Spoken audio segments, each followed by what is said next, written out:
कई देशों में एमपॉक्स फैलने की रिपोर्ट के बाद केरल स्वास्थ्य विभाग ने राज्य में अलर्ट जारी कर दिया है। डब्ल्यूएचओ ने एमपॉक्स को PHEIC घोषित कर दिया है। प्रभावित देशों से आने वाले यात्रियों की जांच के लिए सभी हवाई अड्डों पर निगरानी टीमें मौजूद हैं। 2022 में राज्य सरकार की ओर से जारी गाइडलाइंस के मुताबिक पॉजिटिव मामलों को अलग किया जाएगा और उसका इलाज होगा। केरल के पड़ोसी राज्य तमिलनाडु ने भी इस तरह का स्क्रीनिंग प्रोटोकॉल लागू कर दिया है। தமிழ்நாட்டில் இருக்கிற பன்னாட்டு விமான நிலையங்கள் குறிப்பாக சென்னை, மதுரை, திருச்சி, கோவை ஆகிய 4 பன்னாட்டு விமான நிலையங்களிலும் வெளிநாடுகளிலிருந்து வருபவர்களை கண்காணிக்கும் பணி தொடங்கி இருக்கிறது. பொதுவாகவே பன்னாட்டு விமான நிலையங்களில் மாஸ் ஃபீவர் ஸ்கிரீனிங் சிஸ்டம்ஸ் என்று சொல்லக்கூடிய அந்த விமானங்களிலிருந்து வருபவர்களுடைய உடல் வெப்பத்தை பரிசோதிக்கும் அமைப்பு ஒன்று நிறுவப்பட்டிருக்கிறது. एम्स दिल्ली ने भी मंगलवार को संदिग्ध मंकी पॉक्स रोगियों से निपटने के लिए गाइडलाइंस जारी कर दी। इसके अलावा कैंपस में 5 बेड भी रिजर्व कर दिए गए हैं। क्लोज कांटेक्ट से ये बीमारी फैलती है।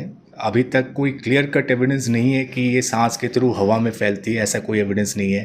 बट अगर कोई इन्फेक्टेड पेशेंट्स हैं, उनके ब्लिस्टर्स से अगर आपका स्किन प्रोलॉन्ग कांटेक्ट में है, अगर उनके कपड़े जो यूटेंसिल्स वगैरह है जो यूज़ करके बिना साफ़ सुथरा किए अगर हम टच करते हैं प्रोलॉन्ग टच, तो ऐसे में इन्फेक्शन फैल सकता है।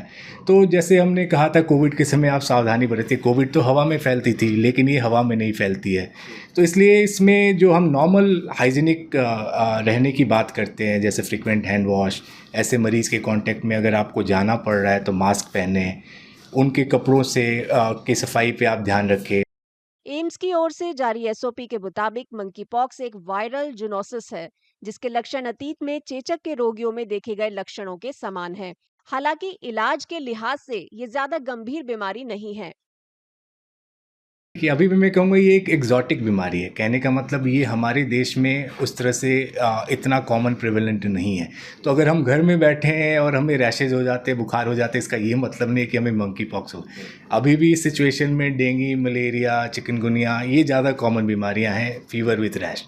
बट अगर जैसे मैंने कहा, अगर आप में रिस्क फैक्टर है, अगर आप MSM हैं, ऐसे कॉन्टैक्ट की हिस्ट्री है जहाँ पे ये मरीज़ रहे हैं, आपकी ट्रैवल की हिस्ट्री है, तो अगर आपको बुखार होता है, ब्लिस्टर जैसे दाने होते हैं, आपको मलेज, फटीग जो नॉर्मल किसी भी वायरल परेशानी में होती है, इसमें खांसी भी हो सकती है, ग्लैंड्स की स्वेलिंग हो जाती थी and blisters like rashes. Protocol के मुताबिक विदेश से आने पर बुखार, दाने या पुष्टि किए गए मंकी पॉक्स केस के संपर्क के इतिहास वाले रोगियों का जल्द से जल्द टेस्ट किया जाएगा।